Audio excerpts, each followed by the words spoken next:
We're live from Chevy Chase. We'll turn on all the lights and lock all the doors because it's time for an extra spooky talk of the town. Today we're joined by Jamie Stidham and Beth Lawson of the Paranormal Researchers of the Bluegrass. And they are here this morning to help us celebrate Friday the 13th, of course, and to talk about a little ghost hunting. So welcome to the show. Thank you for having us. Yes. And so talk to us about your society and what you all do. We go into different locations, whether we pay for them or we can go into home locations, and we will find evidence of the paranormal. And we love to educate people about the paranormal. Okay. So basically you're Ghostbusters. Do you come in? Yeah. You're not getting rid of the ghosts, but you're going to see if there's spirits there? Yes. Okay. And we know people, we have connections to people that could help cross them over if that's what the people want.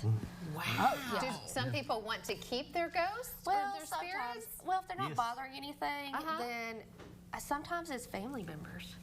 So you don't know. Oh, okay. Yeah. Okay. Very this is so interesting. fascinating Yeah. to me. Yeah. And you all have so much equipment that helps you go through this process. Talk about what you have today and take us through these little pieces of equipment. Yeah, so most of this is just some of your standard stuff. Like this is a body cam. Oh, this is standard. Yeah, Okay. so I mean, All right. you know, it picks up like a regular camera. Audio recorder, we use this to pick up disembodied voices, things that, you know, that are said that you can't hear like to your own ear. This will pick it up. Oh, You can hear it in the so like background. if you're just trying to listen, you don't hear anything, but this piece of equipment will We'll pick play something, like It when will you'll turn it record. on? Yeah, Okay. we'll record. It'll actually pick up EVPs as well, as what we call those electronic voice phenomena. Stuff Okay. that we don't hear. Disembodied voices are usually heard, but we can catch both on those. Are they saying like, hi, how are you doing? Sometimes. Or are they saying boo? Sometimes. Like, what's the language? Some are angry, some are friendly, some Oh. like us to be there to communicate. Some It just will depends. cuss you out. Really? Oh, yeah. Yeah. Oh, yeah. Do you get out when you hear the cussing? No. Usually you don't hear it. Yeah, because my Until you go husband back gets and out when I record cuss. Smart He runs man. for his life. Smart man. But yeah, we have, like, this is a spirit box. So basically, if you ever watched any paranormal shows or anything, it throws a static noise, like ch-ch-ch-ch-ch-ch, and it runs through the radio frequencies. Okay. And picks up on different word plays. This is so fascinating. Yes. Yeah. This is a motion sensor. Okay. So we'll set this up somewhere, and then I will turn it on, and if it picks up on something, It makes that noise? it makes this noise. So it's picking up on something right now? Well, that was just turning it on, but yes. Oh, okay. But if okay. something passes over it, it will play. It plays that too. It's very appropriate music, by the way. Yes. We're I love going that. through the building with this later on. So Yes. after the show. Talk to, what is this little gadget? I've seen this before. This is a K2 EMF meter. It picks up electromagnetic fields. Okay. So like you can take this around. I mean, you can see that it lights up. Now, if it's around electronics and wires, it will pick up on it, but we'll take these through different locations and check out the EMF energies and stuff to see if they already have like wires and stuff that would cause any kind of, I don't know, electronic issues with our equipment. Right, interference. Yes. Yeah, Gotcha, yeah, yeah. gotcha. So how did you get started in this line of work? This is very interesting. I actually got started, I've always had paranormal experiences my whole life, and I used to be scared. I used to be super scared of the dark, everything, and as I've gotten older, I had started doing like public investigations, and I was like, oh my gosh, the more comfortable I get, the easier it is. And I started picking up on evidence, getting pictures and stuff, and I was like, oh my gosh, I'm stuck with this, like I'm addicted. Yeah. And then I started doing private investigations, getting friends, and we just all get addicted to it, and we Yeah. love it. Yeah. We just absolutely love it, and we love educating So the people. more you do it, the less scared you Yes, are? yes. Okay. And Sure. so that's why we like to educate people, because yes, it's scary when you don't know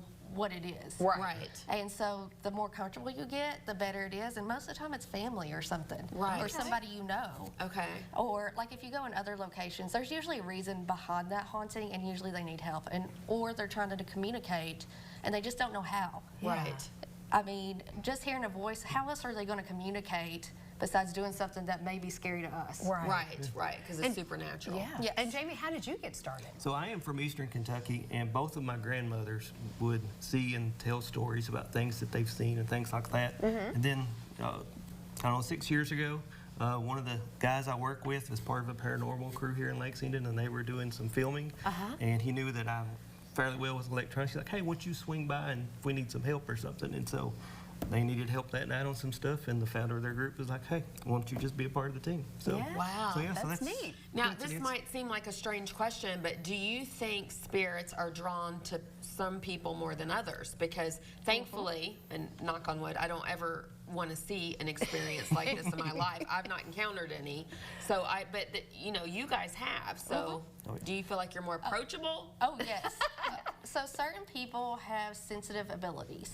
And some people are more open to the paranormal and can feel things, can see things, like mediums and stuff like that. They're like a beacon to these spirits. So they go to those because they know that they can communicate with those people. So yes.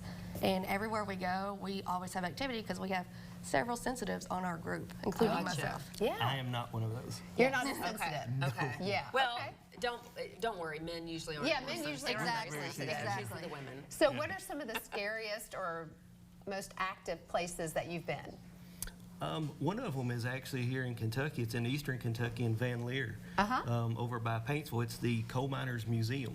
Oh, really? And it's, Lots of spirits there? oh, it's crazy. Really? It's insane. As soon as you walked in the building, you could hear things of going on, and then as the night just kept going and going, I got scolded by one of our other team members because they thought me and the guy that was there from the coal miners were talking, but it was something coming from behind us in the corner of the room, and it was pretty funny though. Yeah, we looked across the room and Yeah. we were just like, stop talking. We're trying to catch stuff, and it wasn't them. Oh, wow. Now, do you think that hauntings or spirits come on certain holidays more than others, like Halloween or Friday the October the 13th? 13th. Yeah. Have you seen any correlation, or is that just all superstition, you think? Honestly, in my opinion, where we have so much activity all the time, I haven't noticed a difference, but some people probably will, especially if they're in a haunted location all the time. Yeah. I mean, it's said that the veil is thinner around Halloween, so Okay. maybe. All right. But honestly, I've not been in a location for longer periods of time to be able to tell that. I would love to. Just Yeah. like the 28 Days Haunted, I would love to be there for a long period of time to be able to tell. So if people are interested in joining your group, how do they go about doing that? Do you accept new members? Right now, we do not. We're pretty full, but we always, on our website, on Facebook and stuff, we always put out locations where we want people to come and join if we haven't filled the spots. Okay. So, Great. So if you're into that kind of thing, if you like to get your spook on and just, you know, face your fear about this kind of stuff, check out Paranormal Researchers of the Bluegrass. Their information is up on the screen.